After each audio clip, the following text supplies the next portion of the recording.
క్లైబ్యం మాస్మగమః పార్థ నైతత్వయుపపద్యతే. ఈ నపుంసకత్వం నీకు శోభించదని గుర్తించు. యుద్ధం చేయడమే నీ కర్తవ్యం పార్థ. శస్త్రాన్ని సంధించు. అందరికీ నమస్కారం. ఈ వీడియో క్లిప్ అనేది చాలా ఇంట్రెస్టింగ్ ఉండబోతుంది. అస్సలు మిస్ అవ్వకండి. ఫస్ట్ నుంచి లాస్ట్ వరకు ఎవ్రీ మినిట్ చూడండి. ఎందుకంటే ఎవ్రీ మినిట్ మనం ఏదో ఒకటి నేర్చుకోవడానికి లభిస్తూనే ఉంటుంది.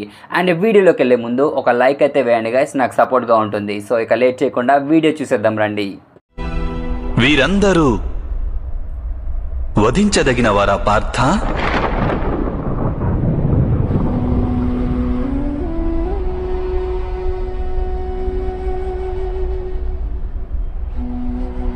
లేదు మాధవ,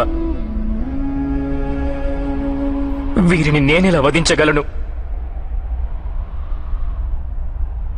అవశ్యం. కానీ స్వపక్షాన్ని కూడా చూడు పార్థ.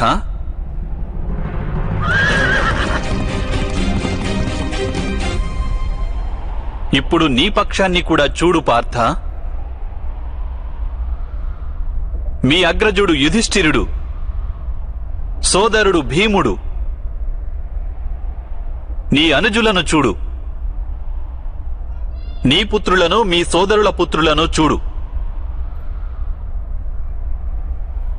వీరిలో అనేకులు మృతి చెందుతారు ఈ యుద్ధంలో. వీరందరూ మరణించే అవకాశం ఉందని తెలిసి నీ హృదయం కంపించడం లేదా పార్థ? ఇప్పుడు ఒక విషయం ఆలోచించు. బావ దుర్యోధనుని దోషమేముంది?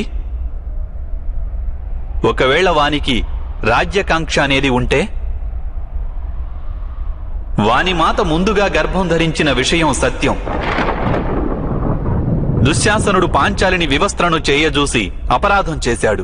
ఒకవేళ అది అపరాధమైతే నీవు కూడా మీ అగ్రజుని ఆదేశాన్ని మన్నించి నీ భార్యకు అవమానం జరగనిచ్చావు.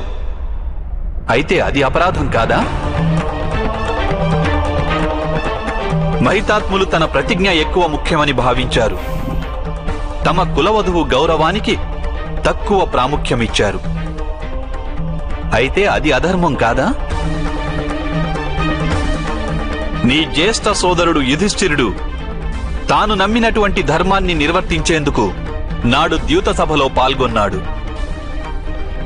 అయితే అది అధర్మం కాదా?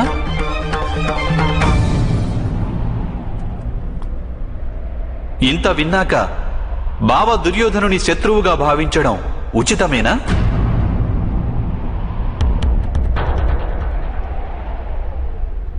నీకు మీ పక్షాన ధర్మం కనిపిస్తున్నదా పార్థ? నా మతి మందగించింది మాధవ.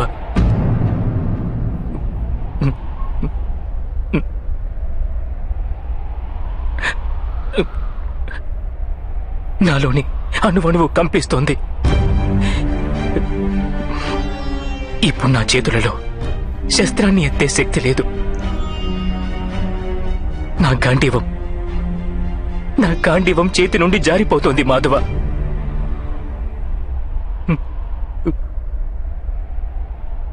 నాకు కేవలం భయానక వినాశనమే కనిపిస్తోంది.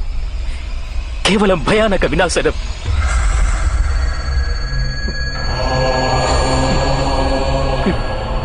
ఎందుకు?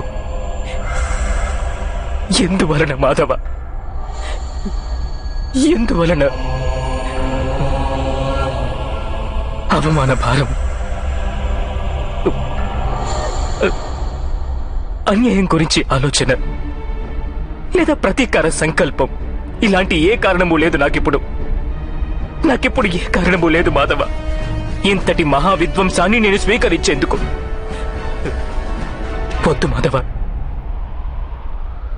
విధ్వంసమే నవనిర్మాణానికి కారణం పార్థ. మొక్కకున్న ఒక శాఖను ఖండిస్తే 2 శాఖలు ఉద్భవిస్తాయి. నీవు నేటి విధ్వంసానికి ఎందుకు భయపడుతున్నావు? రేపు మళ్లీ నవనిర్మాణం జరిగి తీరుతుందన్న సత్యాన్ని నీవెరుగవా?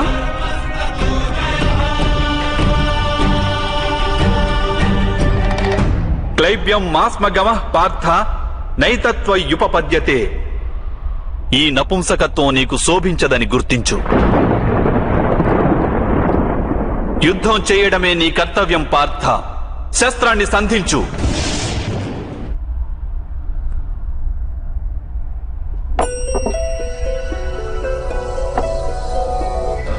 నా ఆత్మకు సారథిగా మారి మీరు నా జీవిత రథాన్ని ఉచిత మార్గంలో నడిపించండి మాధవ. నేనేమి తెలుసుకుంటే నా దౌర్బల్యాన్ని వదిలిపెట్టగలనో చెప్పండి.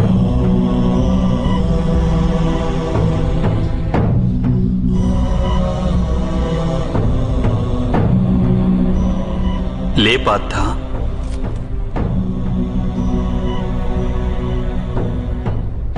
శ్రద్ధగా విను. జీవిత రహస్యాన్ని తెలుసుకో. లోకం యొక్క వాస్తవిక రూపాన్ని అర్థం చేసుకో. గంగా ప్రవాహంలో పిడికిలిని ముంచి వెలికి తీసినచో నీకు ఏదీ ప్రాప్తించదు. కాని అరచేతులతో దోసిలి పట్టి గంగా ప్రవాహంలో ముంచితే ఆ గంగా జలంతో నీ జీవితం పావనమవుతుంది. పరబ్రహ్మం విభాజన చెంది పురుషుడు ప్రకృతి ఉద్భవించాయి. అప్పుడు పురుషుడు అంటే పరమాత్ముని అంశ ఆత్మగా మారి ప్రకృతిలోని ప్రతి వస్తువులోనూ నివసించడం జరిగింది. ఆ ఆత్మను మోహం, అంధకారం ఆవరించాయి పార్థ. ఆ మోహ నిద్ర నుండి జాగృతమై తనని తాను పరమాత్ముని అంశగా తెలుసుకోవడమే ఆత్మ యొక్క కర్తవ్యం, ఉద్దేశ్యం. అదే జీవన కార్యం. కాని మాధవ, ఒకవేళ ప్రతి ఆత్మ పరమాత్మ అంశ అయితే మరి ఉన్నతి అధోగతి స్వయంగా పరమాత్మే చేస్తున్నాడా? బురదలో పడిన రత్నం ఏ విధంగా ప్రకాశించదో అదే విధంగా ప్రకృతిలోని 24 పదార్థాల నుండి వేరైన ఆత్మ అది ఒక పరమాత్మ అంశే అనే సత్యాన్ని విస్మరిస్తుంది. ఆత్మలు ఎక్కువ శాతం తమ దేహాన్నే సర్వస్వంగా భావిస్తాయి. తాము దేహానికి భిన్నమని అవి తెలుసుకోలేకపోతాయి. శరీరానికి కలిగే సుఖం, దుఃఖం, రుచి, వాసన ఇత్యాది అనుభవాలను అవి తమ అనుభవాలని భావిస్తుంటాయి. అసలు మార్పు కోసం ప్రయత్నం కూడా చేయవు.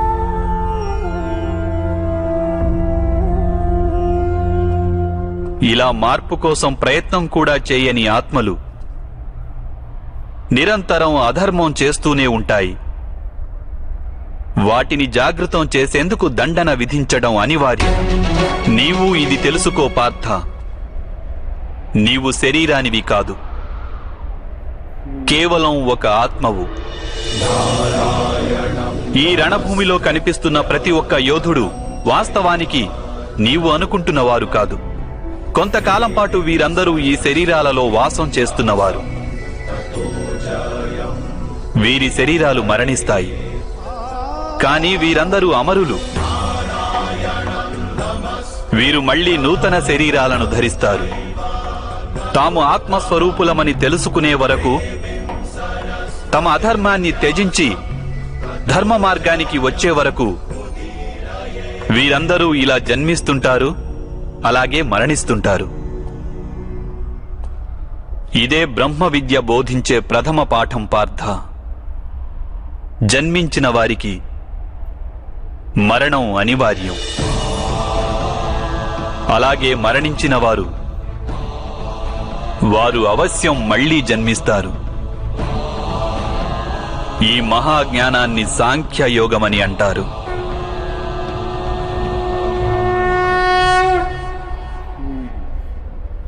ధర్మం అధర్మం అంటే ఏమిటి మాధవ?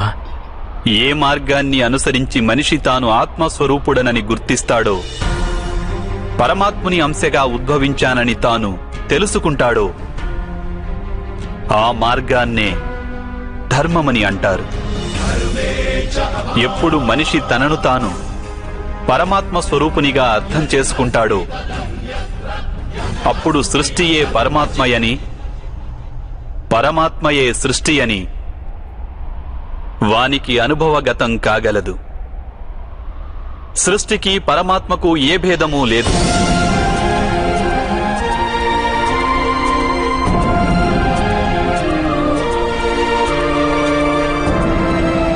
ఏ మనిషి అయితే ఇది తెలుసుకుంటాడో వాడు ఇతర మనుషులు ప్రాణుల పట్ల నిర్దయ కాఠిన్యం వహించడు.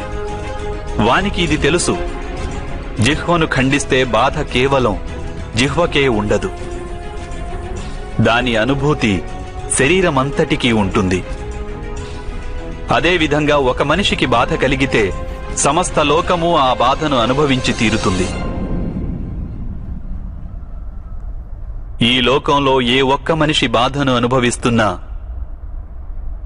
ఈ ప్రపంచంలో ఏ ఒక్కరూ సంపూర్ణ సుఖాన్ని అనుభవించలేరు.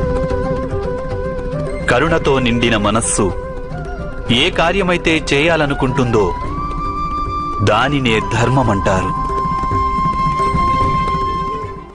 అంటే అధర్మం అనేది అజ్ఞానానికి మారుపేరా? అయితే మరి అజ్ఞానుల పట్ల దయ చూపడం అవసరం కదా? దండించడంలో అర్థం ఏమిటి?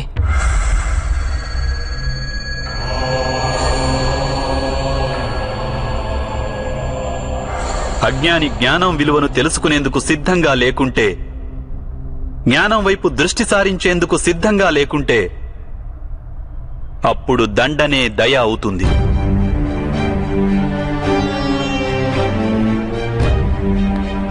వాని పట్లనే కాదు, ఇతరుల పట్ల కూడా అవుతుంది.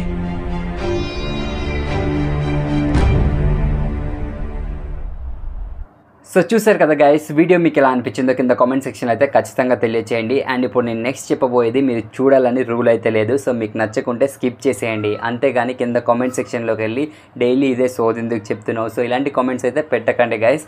యూస్ఫుల్ కామెంట్స్ మాత్రమే పెట్టండి. అండ్ ఇప్పుడు నేను వీడియో గురించి చెప్పబోయేది ఏంటంటే, సో మీరు వీడియో నుంచి ఏం నేర్చుకున్నారో అది కింద కామెంట్ సెక్షన్లో ఖచ్చితంగా తెలియచేయండి. ఎందుకంటే మనం వీడియో నుంచి ఒక్కొక్క మినిట్ ఒక్కొక్కటి నేర్చుకుంటాం మనం. సో అందుకనే మీరేం నేర్చుకున్నారో అది కామెంట్ సెక్షన్లో తెలియజేస్తే దాన్ని ఎంతోమంది చదువుతారు, అందుకు వాళ్ళకు కూడా యూజ్ అవుతుంది. సో అందుకనే మీరు ఏం నేర్చుకున్నారో అది కామెంట్ చేయండి.